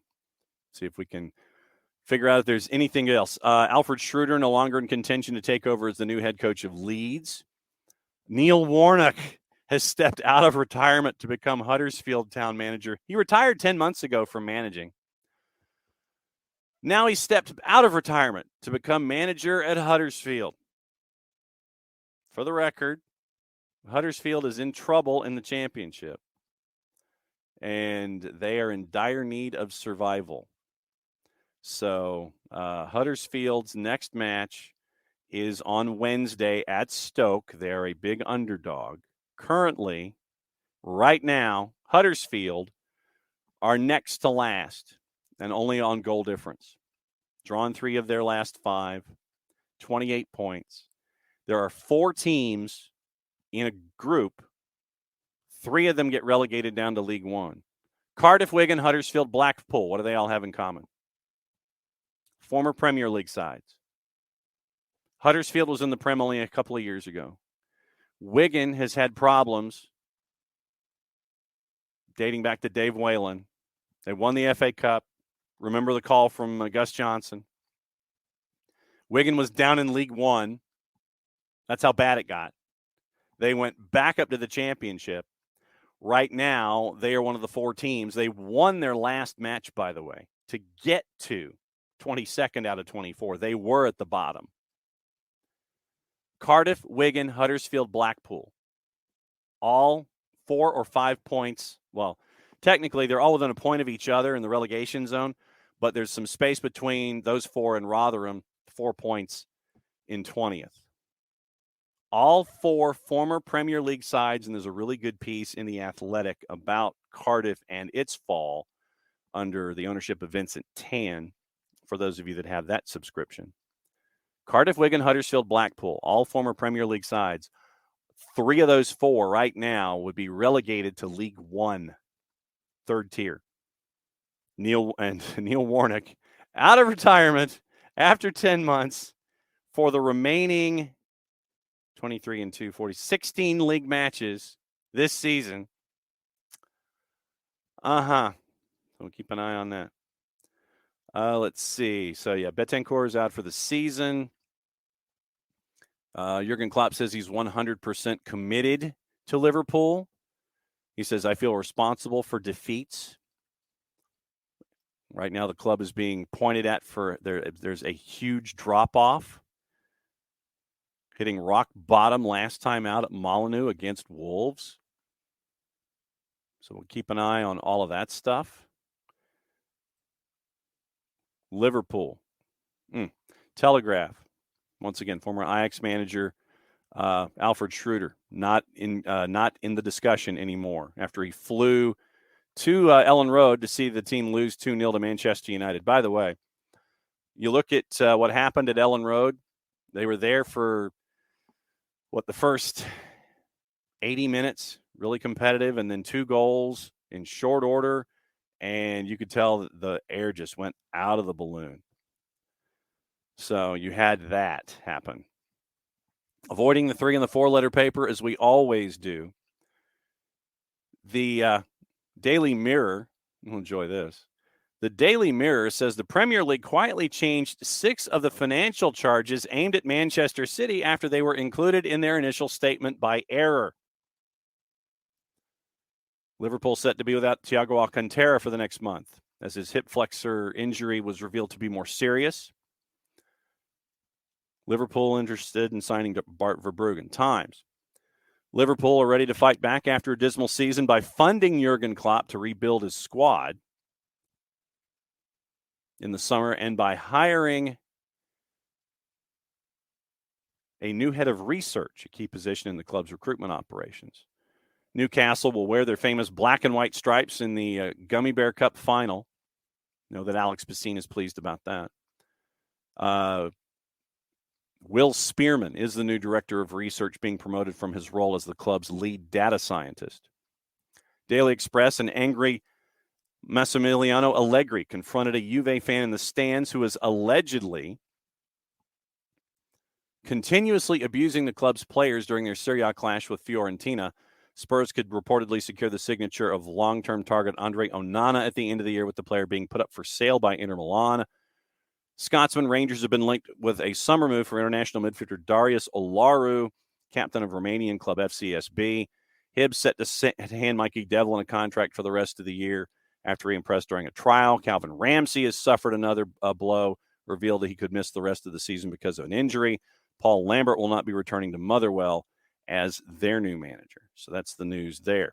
Leeds getting rejected right and left is not good. Not good.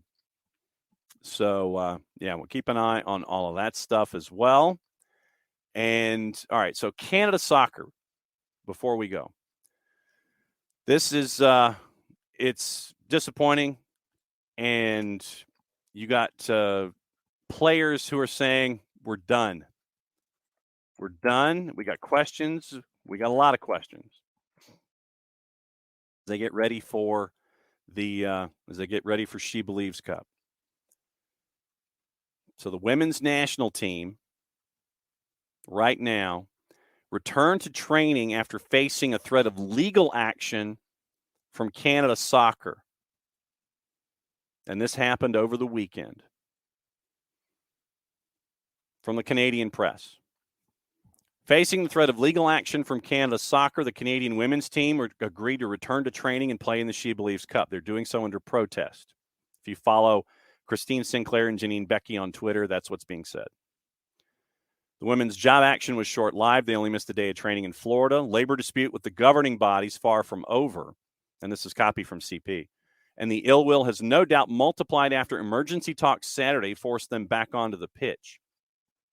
Christine Sinclair, quote, "To be clear, we are being forced back to work for the short term. This is not over. We will continue to fight for everything we deserve, and we will win. SheBelieves is being played in protest." Janine Becky. "We will continue to demand more lasting changes, a fight we're in for the long haul." In a statement, the women said Canada Soccer told them it considered their job action was an unlawful strike and would consider legal action. Quote from Canada women's team.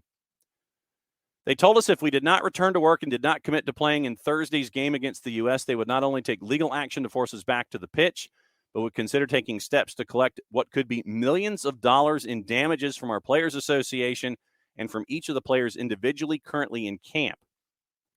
As individual players who've received no compensation yet for any of our work for Canada Soccer in 2022, we cannot afford the risks that personal action against us by Canada Soccer will create. Because of this, we've advised Canada Soccer we will return to training Sunday, which they did, and we'll play in the SheBelieves Cup as scheduled," end quote. The women maintain Canada Soccer cuts to the national team programs are unacceptable. Quote, "We continue to believe Canada Soccer needs to do more to support our programs and our players, and we continue to believe that unless we stand up together and demand more, nothing will ever change." In a separate statement, Canada Soccer said the players, quote, "were not and are not in a legal strike position under Ontario labor law. Canada Soccer was not prepared to jeopardize the SheBelieves Cup tournament, the preparation it would afford the women's national team for the upcoming World Cup.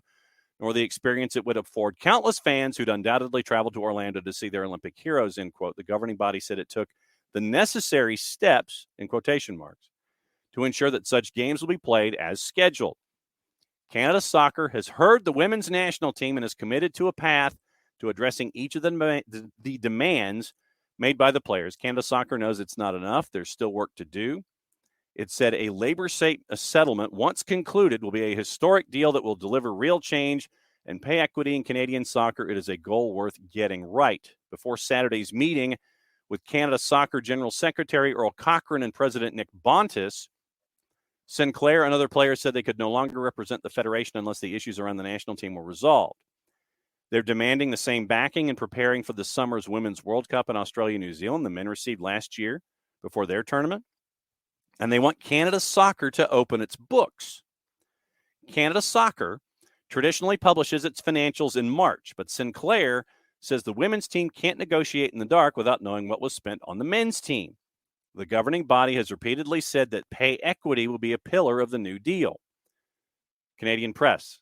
In 2021, Canada Soccer spent $11 million on the men's team, $5.1 on the women.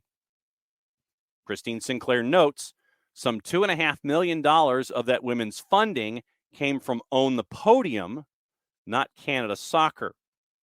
Sinclair also points out the men played 19 games that year, 14 World Cup qualifiers. Women played 17, won an Olympic gold. We're not mad at the men's team. They deserve what they get. They deserve to be treated how they were treated last year. These teams deserve to have a proper preparation for the biggest stage. We're just asking for the same.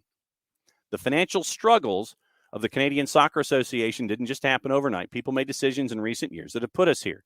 And it just constantly seems like it's the women's team that has to take the brunt of it, end quote. Total revenue in Canada Soccer, $33.1 million in 2021. Reported expenses, $28.1. Women took part in 2 training sessions in Florida, some wearing their shirts inside out as a protest before deciding to take the job action. Canada Soccer issued a 7-paragraph statement saying it has a proven track record of supporting women. Continues. We presented an equity-based proposal to our national teams and their council several months ago, and we're waiting still for a definitive response to the terms of the proposal. Sinclair disputes that, saying Canada Soccer told them it had to pause, in quotation marks, the compensation package and restructure its last offer. They flat out just lied in their statement, Sinclair said, and now the public's being lied to. That's how they operate. Sinclair says Canada Soccer has underestimated the women. Quote, our perspective is they've always just assumed we'd never take the next step. We've always tried to do the things nice, polite, right way, if you will, and it's gotten us nowhere. You look around women's football in general, a lot of women's teams have had to take this stand at some point to truly make a difference, and this is our time. We're fighting for the future of this program. The women say the number of players and staff brought into the current camp has been cut, as has its duration. Youth camps have also been reduced, as have the number of senior camps this year. Sinclair says the team has been told it will be shut down for the year after the World Cup and a 2-legged Olympic playoff with Jamaica in September. Women who came to the Florida camp from Europe traveled business class, while those in North America were supposed to fly economy. Plus, Becky said she had to pay for the upgrade to economy plus herself for the flight from Portland. Hotel accommodations in Orlando are also problematic, according to the Canadian Press. The women are sharing rooms. While Sinclair, who's rooming with Sophie Schmidt, stressed that travel and hotel conditions are not the be-all and end-all, in quotation marks. She noted the men flew business class and had their own hotel rooms in preparing for the competition last year. Women sent Canada Soccer listed their demands, opting to take job action when they didn't get a response. They include playing a home game ahead of the World Cup. Part of the issue is Canada Soccer's deal with Canada Soccer Business, which represents all corporate partnerships and broadcast rights related to Canada Soccer's core assets, including the national teams. Under the deal, Canada Soccer Business pays Canada Soccer an agreed-on amount each year. It keeps the rest under an agreement that helps fund the Canadian Premier League. Canada Soccer saw the deal announced in March of 2018 as short-term pain for long-term gain. soon found its hands tied in terms of reaping the financial awards of the women winning Olympic gold and the men returning to the World Cup for the first time in 36 years. Prize money from the Men's World Cup. Canada earned $9 million US from the tournament, plus another $1.5 million to prepare for the soccer showcase. That's not a part of the deal with Canada Soccer business. The men said in a statement Friday how Canada Soccer is allocating or using funds is unclear and cloaked in secrecy. The women say the deal with Canada Soccer business has to be torn up. Their statement Friday called for new leadership if the governing body is not willing or able to support the team. In their statement, the men also demanded action.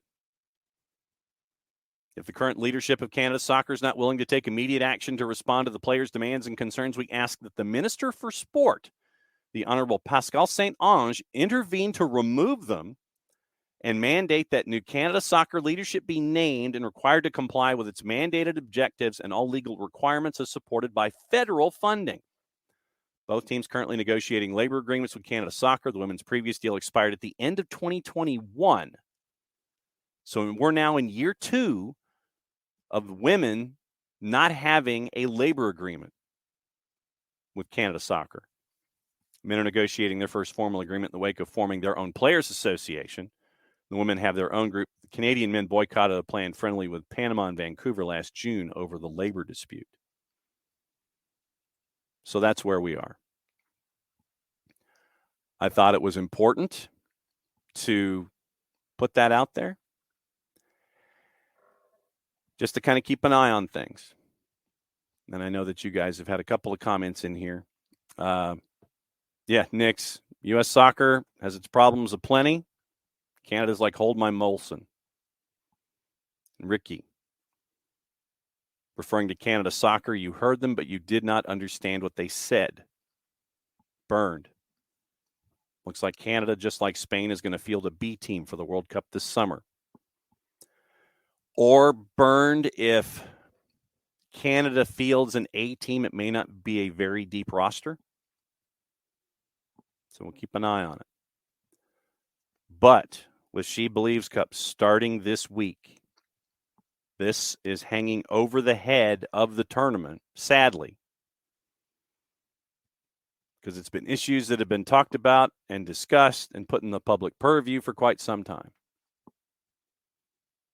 And things have not changed. Yeah, and Hockey Canada, and that's another one. Hockey Canada is dealing with a huge abuse scandal too. Unfortunately, David, it's not the first time that that's happened with Hockey Canada. Yeah, so there's a lot going on north of the border. And I felt this morning that it was important just to know that information going into SheBelieves Cup. That the women's national team is now in their second calendar year of not having a labor agreement. They have their own players association, the CSPA, or it's like the CAN WNT. But yes, no doubt, David, you're not wrong. The way that things are looking, Canada seems like things are in need of new leadership all over. You want to do best for your players. You want to do best for your country. But you have one of your entities of one with that you are supposedly most proud, and they want to go on a labor strike before a tournament. And then you threaten them with legal action if they don't get back out there and practice. If you can find it, because it's geo-blocked, Westhead did a great interview with Christine St. Clair and Janine Becky. We can't access it through U.S. websites because, once again, Canadian border, Canadian TV blocks everything.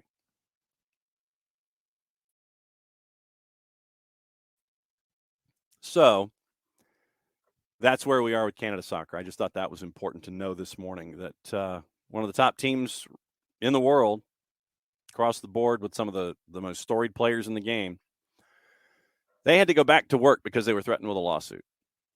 So obviously, as more comes, keep an eye on it. Follow Rick Westhead at TSN on Twitter because he's been on top of it ever since the absolute beginning. Games today, before we go, and soccer on TV. We're going to get into soccer on TV and what you can watch. Obviously, Merseyside Derby is there. And that will be on USA and Universo at 3 o'clock. BN, still, obviously, with the Turkish Super League in season, is still listing that there are matches, but doubting very seriously that they're anywhere close to getting back. Obviously, distressing news about Christian Atsu. We had the initial reports, but now he still has not been able to be found. And so we're keeping an eye on all of that. But yes, BN still lists Gaziantep and Galatasaray at noon. Games are postponed until further notice. FS1, 8 o'clock tonight. The U17s, Trinidad and Tobago in the USA. FS2, leading up to that, Barbados and Canada at 5. Deportes, ESPN Deportes has Espanyol and Real Sociedad at 3. And it's also on the Plus at 3. Paramount Plus has the Argentine Primera at 3 and 6. Baracas Central, Union Santa Fe, Estudiantes and Lanús at 6. Serie A doubleheader, Hellas Verona hosting Salernitana at 12:30. Sampdoria and Inter at 2:45. Now, getting into juice boxes before we go. Better have a plan before you sack your manager. That's real UT vibes. All right, so your juice boxes, obviously, right now, we've got a lot of stuff going on early in the morning in the Far East, Asia. That has been going on. We've got games at the half in Middle East and North Africa. Once again, that continues. 12:30, Verona is a home favorite as a minus 123, Salernitana. And the continuing adventures of Memo Ochoa are a plus 387 on the road. Also on the board, you have European action in the early afternoon. Let's see if the game in the Premier League has had its numbers change. 245, Sampdoria, big underdog as Inter comes to town at a minus 270. Sampdoria is north of plus 815. LPF, since we mentioned it, Union de Santa Fe, a plus 163 at home on the road at Baracas Central. Argentina Primera, lower divisions going on in the middle of the afternoon. Liverpool, a minus 154. That hasn't changed a whole heck of a lot. Everton, a plus 438 on the road at Anfield. Real Sociedad, a plus 116 on the road at Espanyol, who's north of plus 300. Premier League action going on in Central and South America, 6 o'clock in the LPF. Lanús is an underdog at plus 250, heading to Estudiantes at a plus 110. Campeonatos going on in Brazil. South American Primera play is going on for Monday Night Football. Liga de Expansión has Leones Negros and Pumas Tabasco at 8 o'clock. And Saprissa at minus 217 at 9 o'clock tonight, hosting Cartagines at plus 494. So that's your juice boxes heading into today and where things stand. Once again, reminder, we're going to have the interview with FC Buffalo co-owner Nick Mendola. That's coming up later on today on the app. And Prem and Proper will be up and running tomorrow on the network. We're going to do our interviews for in session for the high school show. We're going to catch up with Mike Townsend down at Trinity Christian and also try to catch up with our friends at Columbus High. And you'll hear those interviews as our in-session interviews for the week once again. In-session brought to us by our friends at Kaiser Permanente. Wednesday, once again, it is AmFam 2 at Mercedes-Benz. Hope to see a lot of you there. Peachtree TV, 92.9 The Game. And it's going to be, I think, pregame on Peachtree TV starts at 7. Kickoff starts 7:39, I believe. So that's what you're looking at this week. And then Thursday, Friday, we've got all of our guests and all that kind of stuff. So it's going to be a very, very busy week. We got a game at Mercedes-Benz in the midweek, everybody. And it's going to be a fun one. But once again, thanks as always to all of you for hanging out, putting up with all of our silliness and all of my silliness. Who are we kidding? All of my silliness on a daily basis. And once again, thanks to Jarrett for hopping in for hour number 1, as he always does when he can. Thanks to all of you for all the great conversation that we have on the Twitch pitch, because that is the fun part of doing this on a daily basis, where we get to exchange all of our thoughts and things like that. So it's always fun. So once again, for everybody here at SDH, for Jason, for Jarrett, for Nick, I'm just John. Play it safe, everybody. We'll be back at it again tomorrow. Tuesday thoughts on the board, whatever's on your mind, and we will run it down here on SDH. Play it safe, mucha plati y'all. And since it's the end of the show, that means I get to do this. We'll do it all again 9:05 tomorrow. We'll see you later.